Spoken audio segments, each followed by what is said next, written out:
नाम और अज़रा की शादी को 3 साल हो गए थे। ये दोनों की पसंद की शादी थी।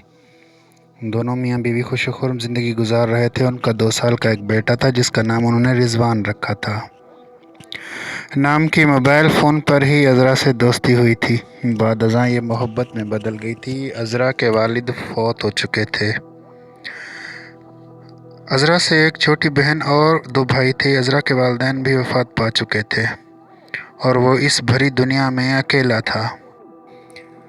उसने अज़रा की वालिदा से खुद ही अपने रिश्ते की बात की थी। अज़रा की अम्मा ने इसका रिश्ता कबूल कर लिया था और फिर सादा सी तकरीब में अज़रा का निकाह अनाम से करके रुखसती कर दी गई थी। अनाम एक फैक्ट्री में मुलाजमत करता था। वो सुबह 8 बजे जाता था और उसकी वापसी शाम 6 बजे होती थी। उसकी बीवी घर में अकेली रहती थी। अनाम ने अज़रा को सख्ती से हिदायत की हुई थी कि वो उसकी गैर मौजूदगी में सिवाय अपने घर वालों के और किसी को अंदर ना आने दे। आजकल हालात ठीक नहीं हैं। अज़रा इसकी हिदायत पर अमल करती थी। अनाम फैक्ट्री जाने से पहले अज़रा को सब्ज़ी ख़रीद कर दे जाता था। उन दिनों रमज़ान शरीफ का 15वां रोज़ा था। अनाम को तनख्वाह तो मिल गई थी मगर अभी तक उन्होंने ईद की ख़रीदारी नहीं की थी। अलबत्ता अनाम ने अपने लिए दर्जी से सूट सिलवा लिया था, जबकि अज़रा ने भी अपना एक सूट बना लिया था। बाकी उन्होंने अपने बेटे रिज़वान के लिए रेडीमेड सूट और उसका जूता ख़रीदना था।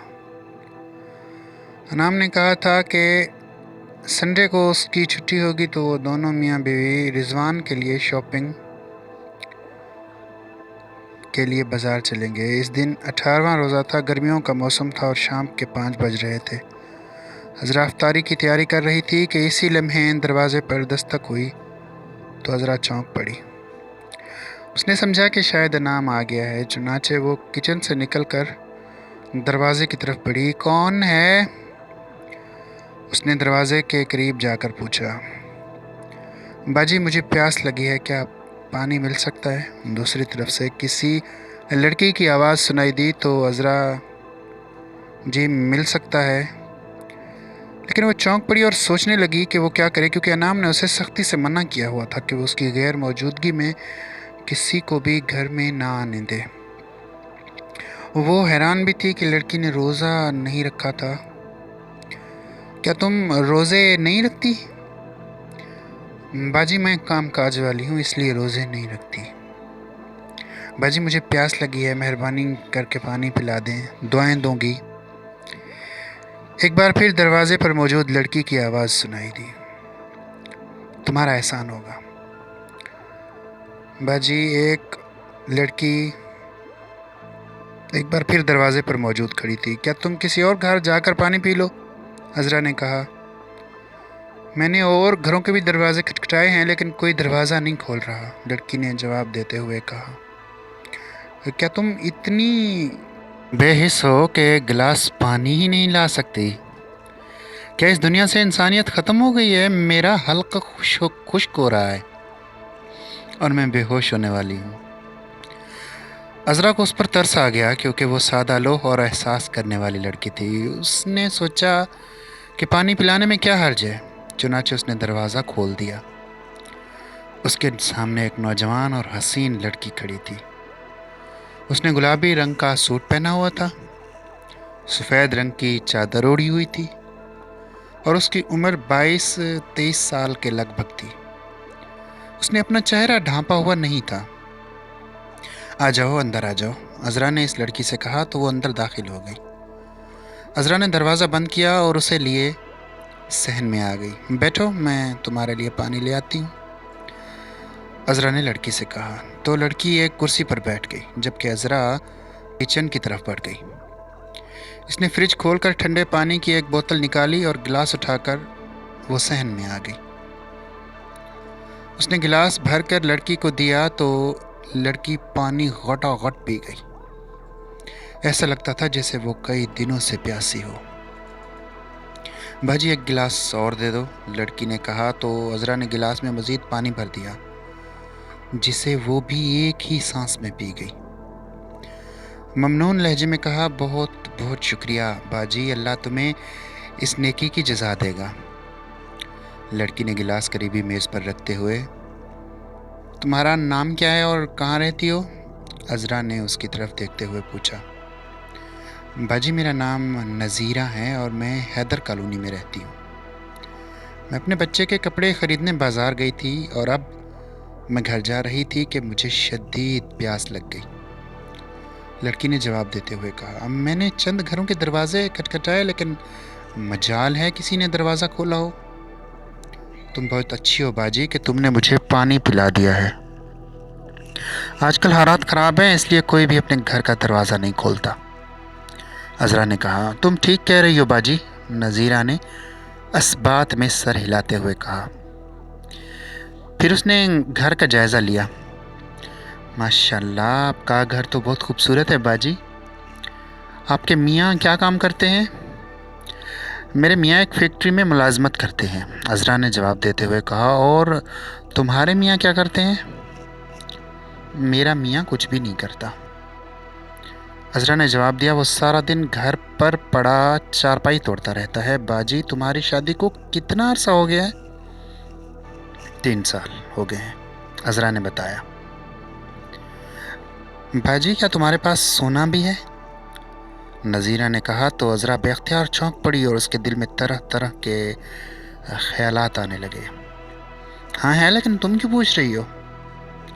अज़रा ने मशकूक नज़रों से उसे देखते हुए पूछा। बाजी, परेशान ना हो, मैं न भंगी हूँ और ना ही चोर उचक्की, नज़ीरा ने मुस्कुराते हुए कहा। दरअसल मेरे पास एक ऐसा फ़न है कि मैं सोना डबल कर सकती हूँ। अज़रा हैरत भरी नज़रों से उसकी तरफ देखने लगी। क्या मतलब, तुम सोना डबल कैसे कर सकती हो? क्या तुम्हें जादू आता है? अज़रा ने इस बार दिलचस्पी से पूछा। अब उसके दिल में लालच पैदा हो गया था। नहीं, मैं जादूगर नहीं हूँ, नज़ीरा ने बनते हुए कहा, मगर मेरे पास ऐसा फ़न है कि मैं सोना डबल कर सकती हूँ। मसलन अगर तुम्हारे पास 5 तोले सोना है तो मैं उसे 10,000 फ़ी तोला डबल कर सकती हूँ। अज़रा ने हैरत भरी नज़रों से उसकी तरफ देखा। वो सोच रही थी कि अगर ऐसा हो जाए तो वो रातों रात उसकी तरफ अमीर बन सकते हैं। अज़रा ज़ईफ़ुल एतक़ादी की थी और ऐसी बातों पर यकीन रखती थी। लड़की अज़रा ने कहा, मेरे साथ फ्रॉड तो नहीं कर रही? बाजी, अगर तुम्हें यकीन ना आए तो बेशक सोना ना ले आओ, नज़ीरा ने इस बार नाराज़ लहजे में कहा। अच्छा, अब मैं चलती हूँ। अरे अरे ठहरो, अज़रा ने उसे उठते देखकर जल्दी से कहा।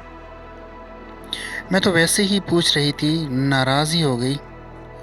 बाजी, मैंने अब तक कई लोगों के सोने और पैसे डबल कर चुकी हूँ, नज़ीरा ने कहा। अगर यकीन ना आए तो तुम मेरे साथ चलो, मैं तुम्हें कई ऐसे लोगों से मिलवाती हूँ जो इस वक्त माला माल हो चुके हैं। कई तो के साथ चलूँ मैं, कई से हिलाती हूँ माला माल हो तो ऐसे, जो माला ऐसे हैं जिनके पास 50-50 तोले सोना था। मैंने उनका सोना डबल करके 100-100 तोले कर दिया है। आज वो बड़ी बड़ी कोठियों, बैंक बैलेंस और कई गाड़ियों के मालिक हैं। नज़ीरा की बातें सुनकर अज़रा के दिल में भी लालच बढ़ता जा रहा था। उसकी आंखों में चमक उभर आई थी। दिल उसकी भी ख्वाहिश थी कि उनके पास एक खूबसूरत गाड़ी हो जिसमें वो बैठकर रोज़ शाम को सैर सपाटे के लिए निकल जाएं। अनाम के पास एक मोटरसाइकिल था, वो भी पुराना सा था। अब क्या सोच रही हो बाजी? अचानक अज़रा की साथ से नज़ीरा की आवाज़ टकराई तो वो उसकी तरफ देखने लगी। कुछ नहीं, अज़रा ने कहा। ठीक है, मैं तुम पर यकीन कर लेती हूँ। बाजी, मैं तुम्हें यह भी बता दूं कि मैं सोना डबल करने की फ़ीस भी लेती हूँ, नज़ीरा ने कहा। कितनी फ़ीस लेती हो? अज़रा ने पूछा। फ़ी तोला 10,000 रुपये, नज़ीरा ने जवाब देते हुए कहा। फ़ी तोला 10,000 रुपये, अज़रा ने कहा। लेकिन मेरे पास तो इतने पैसे नहीं हैं, मैं तो 1 तोले का 2,000 रुपये दे सकती हूँ, अज़रा ने कहा। मेरे पास सिर्फ 5 तोले सोना है, मैं तुम्हें 10,000 रुपये दे सकती हूँ। बाजी, 10,000 तो थोड़े हैं ना, तुम तो जानती हो कि महंगाई कहाँ से कहाँ पहुँच गई है, नज़ीरा ने कहा। चूँकि तुमने मुझे पानी पिलाया है اس لیے میں تمہاری بات مان لیتی ہوں. تم سونا اور پیسے لے آؤ، میں اپنا کام کروں اور یہاں سے جاؤں. شکریہ، عذرا نے مسرت بھرے لہجے میں کہا. پھر وہ اٹھی اور تیز تیز قدموں سے چلتی ہوئی اپنے کمرے میں چلی گئی. تھوڑی دیر کے بعد وہ واپس آئی تو اس کے ہاتھ میں ایک زیورات والا سرخ ڈبہ تھا. اس نے وہ ڈبہ نذیرہ کے سامنے رکھ کے کھول دیا تو اس میں زیورات موجود تھے. یہ ہے میرا سونا، عذرا نے کہا. اب تم اسے ڈبل کر دو، میرا شوہر بھی آنے والا ہوگا. دو باجی، میرا اصول ہے کہ میں عمل کرنے سے پہلے پیسے لیتی ہوں، نذیرہ نے کہا. اس لیے تم پہلے پیسے لائی ہوں میں، عذرا نے کہا. پھر اس نے اپنے مٹھی میں دبے ہوئے 2000 اسے دیے. نذیرہ نے عذرا سے پیسے لیے اور گن کر اپنے پاس رکھ لیے. باجی تم اپنی آنکھیں بند کر لو، نذیرہ نے کہا تو عذرا بے اختیار چونک پڑی. کیا مطلب؟ میں اپنی آنکھیں کیوں بند کر لوں؟ عذرا کے لہجے میں حیرت تھی اور ایک بار پھر وہ شک کی نظروں سے اس کی طرف دیکھنے لگی. باجی میں تمہارے سامنے یہ عمل نہیں کر سکتی، یہ اصول ہے، نذیرہ نے جواب دیتے ہوئے کہا. اگر تم سونے کو دیکھتی رہی تو سونا کبھی ڈبل نہیں ہوگا. اوہ ٹھیک ہے، میں آنکھیں بند کر لیتی ہوں، عذرا نے کہا. اور پھر اس نے اپنی آنکھیں بند کر لی. جیسے ہی اس نے اپنی آنکھیں بند کی تو نذیرہ نے بجلی کی سی تیزی سے اپنے پرس میں سے پلاسٹک کی ایک چھوٹی سی بوتل نکالی اور اس کا رخ عذرا کی طرف کر دے سپرے کر دیا.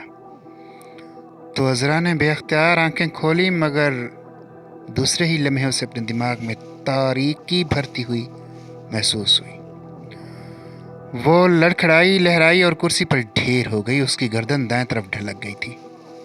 نذیرہ نے بوتل واپس اپنے پرس میں رکھی اور پھر جلدی جلدی سے ڈبے سے سارا زیور نکال کر رفو چکر ہو گئی. شام 6 بجے انعام فیکٹری سے چھٹی کر کے گھر آیا تو وہ بیرونی دروازہ کھلا دیکھ کر حیران رہ گیا.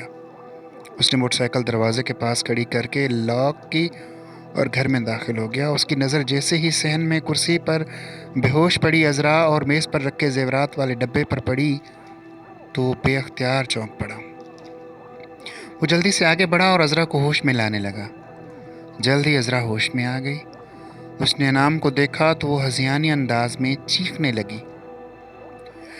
کیا ہو گیا ہے عذرا؟ انعام نے اسے سنبھالتے ہوئے کہا. میں لٹ گئی انعام، عذرا نے روتے ہوئے کہا. عذرا ہوا کیا ہے؟ کچھ بتاؤ گی بھی؟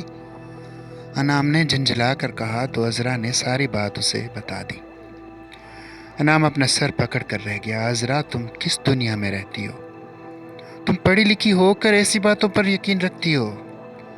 انعام کہنے لگا. کیا آج کے سائنسی دور میں ایسا ممکن ہے کہ سونا ڈبل کر دیا جائے؟ میں نے تمہیں کہا بھی تھا کہ گھر میں اپنے گھر والوں کے سوا کسی کو نہ آنے دینا.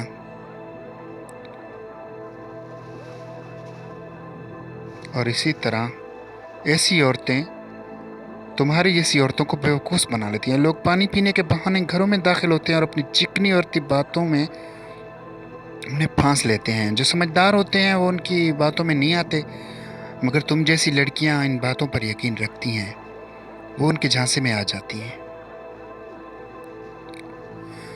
مجھے معاف کر دے انعام، مجھ سے بہت بڑی غلطی ہو گئی ہے، مگر اب کیا ہو سکتا ہے؟ عذرا رو رہی تھی. عذرا نے انعام کی باتوں کا کوئی جواب نہ دیا. وہ تو اس لڑکی کو کوس رہی تھی جس نے اسے بیوقوف بنا کر لوٹ لیا تھا. اس نے انعام کی تنخواہ میں سے 10,000 بھی ٹھگی عورت کو دے دیے تھے. اب اس کے پاس گھر کے خرچے کے لیے صرف 5,000 تھے، لیکن وہ اپنے بیٹے رضوان کے لیے عید کی خریداری کرنے سے محروم رہ گئی تھی.